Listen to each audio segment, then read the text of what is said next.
नमस्कार दोस्तों, आप देख रहे हैं बोले भारत यूपी की सुर्खियों के साथ मैं अनुराग। आज उत्तर प्रदेश नेता बैरिकेडिंगों पर चढ़े हुए हैं।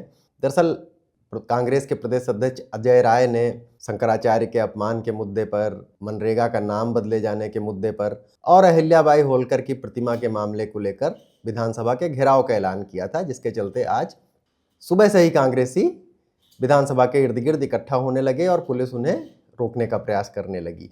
कांग्रेस के कई बड़े नेताओं को हाउस अरेस्ट कर लिया गया। बाराबंकी के सांसद तनुज पुनिया जो कि लखनऊ के रास्ते में थे, पुलिस ने उन्हें रोक लिया। और भी राष्ट्रीय सचिव सुरेश पासी ने भी आरोप लगाया कि पुलिस जबरदस्ती उनके घर में घुस गई और उन्हें हाउस अरेस्ट जैसी स्थिति में रखा। उनकी पुलिस से इसको लेकर काफ़ी बहस भी हुई, लेकिन फिर भी 1000 से ज़्यादा कार्यकर्ता विधानसभा के सामने पहुंचे। इस समय विधानसभा का बजट सत्र चल रहा है, 7वां दिन है उसका, और वहां काफ़ी देर तक हंगामे की स्थिति रही। खुद अजय राय और कांग्रेस की वरिष्ठ नेता आराधना मिश्रा बैरिकेडिंग पर चढ़ गई और पुलिस वालों से उनकी तीखी नोकझोंक हुई।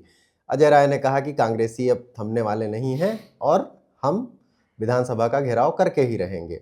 उसके बाद में पुलिस आरएएफ के जवानों को बुलाना पड़ा और फिर कांग्रेस के कार्यकर्ताओं को अरेस्ट किया गया और अरेस्ट करके उन्हें बसों में भरकर इको गार्डन ले जाया गया है। तो ये काफ़ी दिनों के बाद कांग्रेस यहाँ पर सड़कों पर उतरी है और जाहिर सी बात है कि विधानसभा चुनाव के आने की गर्माहट अब दिखने लगी है। कांग्रेस भी मैदान में उतर चुकी है। फिलहाल कांग्रेस समाजवादी पार्टी की बी टीम के तौर पर मानी जाती है प्रदेश में और अभी तक के आकलन यही है कि वो सपा के साथ मिलकर ही चुनाव लड़ेगी। लेकिन फिर भी अजय राय जब तब अपने स्तर से प्रयास करते रहते हैं कांग्रेस के संगठन को मजबूत बनाने का, धरना प्रदर्शन और सड़क पर उतरने की रणनीति का। कांग्रेस के एक पूर्व प्रदेश अध्यक्ष अजय लल्लू को भी पुलिस ने एक जगह पर रोक लिया। हरदोई में भी इसको लेकर काफ़ी बवाल हुआ और वहां पर सांसद समेत करीब 300 कार्यकर्ताओं को अरेस्ट कर लिया गया, सांसद को रोक लिया गया और हालात ये आ गए कि वहां पर पुलिस को कुछ बल प्रयोग भी करना पड़ा। जिलों में भी कांग्रेसी आज सड़कों पर उतरे। तो देखते हैं कि चुनाव में ये कितना रंग लाता है कांग्रेस का ये प्रदर्शन, लेकिन फिलहाल इसने माहौल को थोड़ा गर्मा तो दिया है। ये तो हो गई विधानसभा के बाहर की बात। अब चलते हैं विधानसभा के भीतर, जहां इस समय बजट सत्र चल रहा है। आज उसका 7वां दिन है। प्रश्नकाल से शुरुआत हुई आज मंगलवार को। बहुत थोड़ी देर प्रश्नकाल चला, 11 मिनट में ही खत्म हो गया, लेकिन कुछ एक बातें आज और कल के सत्र के दौरान ये निकली हैं।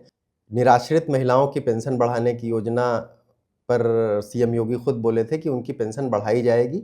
हालांकि अभी इसको लेकर कोई आधिकारिक घोषणा नहीं हुई है, लेकिन ये माना जा रहा है कि वो जल्द बढ़ाई जा सकती है। इसके अलावा प्रदेश के शिक्षा मित्रों, अनुदेशकों, आशा वर्कर और आंगनबाड़ी कार्यकर्तियों को कुछ खुशखबरी मिल सकती है।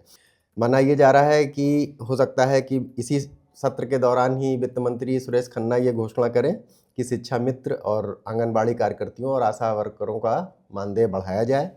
और सीएम योगी ने भी इसको बहुत मेंशन किया था कि हम उनका मानदेय बढ़ाएंगे। पिछले 9 सालों से प्रदेश के शिक्षा मित्रों का मानदेय नहीं बढ़ा है। उन्हें इस समय 10,000 रुपये प्रति माह मिलते हैं और आंगनबाड़ी व आशा वर्कर्स को 2,500 से 3,000 रुपये मिलते हैं। तो सरकार इसको, चुनावी साल है तो बढ़ाने की घोषणा कर सकती है। कितना बढ़ेगा ये तो सुरेश खन्ना जी या शासन की घोषणा के बाद ही पता चलेगा, लेकिन ये माना जा रहा है कि शिक्षा मित्रों के मानदेय में लगभग 2,000 के आसपास की वृद्धि हो सकती है। सदन में ये भी चर्चा हुई इस दौरान भी कि प्रदेश की रोड कनेक्टिविटी को और अच्छा किया जाए और उसमें सीएम योगी ने कहा है कि प्रदेश के सारे हाईवेज और एक्सप्रेस वेज को आपस में जोड़ा जाएगा और इसके लिए प्रस्ताव तैयार हो रहा है। और अगर ऐसा होता है तो ये जाहिर सी बात है कि प्रदेश में जो सड़कों का जाल है वो अगर एक दूसरे से और कनेक्ट होगा तो कनेक्टिविटी और बेहतर ही होगी।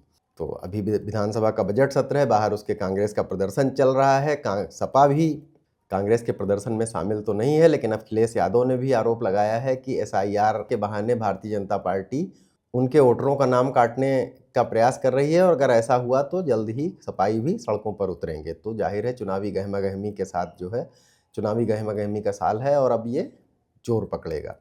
एक खबर है जो कि वृंदावन से आ रही है। विराट कोहली और अनुष्का शर्मा फिर वृंदावन पहुंचे हैं। वो अक्सर वृंदावन जाते रहते हैं वहाँ प्रेमानंद महाराज से मिलने के लिए और ये शायद उनकी चौथी मुलाकात है। आज विराट और अनुष्का वृंदावन पहुंचे। केली कुंज में उन्होंने प्रेमानंद महाराज के दर्शन किए और चर्चा ये भी है उन लोगों के गले में पहले भी तुलसी की माला देखी गई है कि उन्होंने प्रेमानंद महाराज से दीक्षा ले ली है और उन्हें गुरु बना लिया है। ये एक वैष्णव परंपरा है जिसमें गुरु मान लेने के बाद तुलसी की माला पहनी जाती है। हालांकि ना तो विराट कोहली या अनुष्का की तरफ से या केली कुंज आश्रम की तरफ से इसकी आधिकारिक कोई पुष्टि की गई है, लेकिन ऐसी चर्चा है कि विराट कोहली और अनुष्का जिस क्रम में आते रहते हैं वृंदावन, वो आज फिर पहुंचे थे।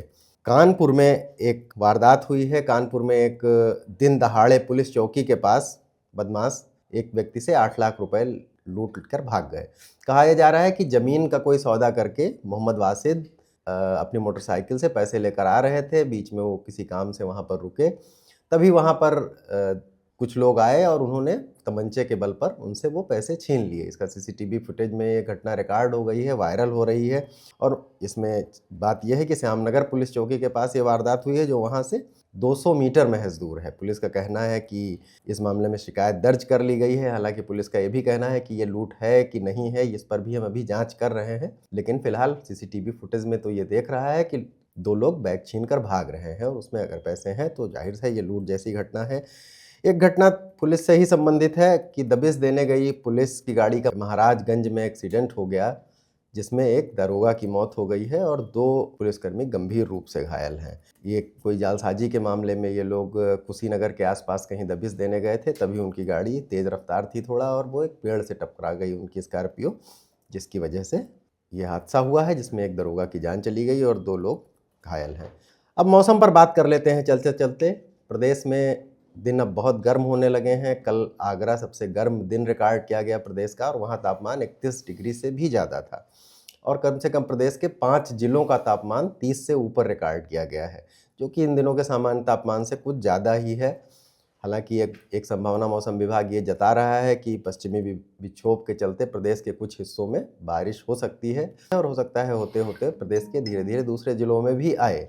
लेकिन ये बारिश हो सकता है गर्मी से फौरी राहत दे, लेकिन मौसम वैज्ञानिकों का ये मानना है कि इस बार गर्मी कुछ रिकॉर्ड तोड़ सकती है। आगरा में ही जो पारा रिकॉर्ड किया गया है इस समय, वो पिछले 23-24 साल में इन दिनों 23-24 साल का रिकॉर्ड तोड़ रहा है। मतलब 24 साल बाद इस तरह से पहुंचा है। और आकलन तो यहाँ तक की हैं कि अब जो 50 डिग्री सेंटीग्रेड कुछ जिलों का पारा गर्मी में पहुंच जाता था, वो हो सकता है इस बार उन जिलों की संख्या ज़्यादा बढ़ जाए। तो ये जाहिर बात है कि पर्यावरण के प्रभाव या ये हैं, लेकिन गर्मी इस बार अपना रंग दिखाएगी। हाँ, ये ज़रूर है कि इन 2 दिनों में हो सकता है कि बारिश की कुछ फुहारें आपको दिखें, लेकिन कृषि वैज्ञानिकों का कहना है कि इस वक्त की बारिश फसलों को थोड़ा नुकसान ही पहुँचाएगी।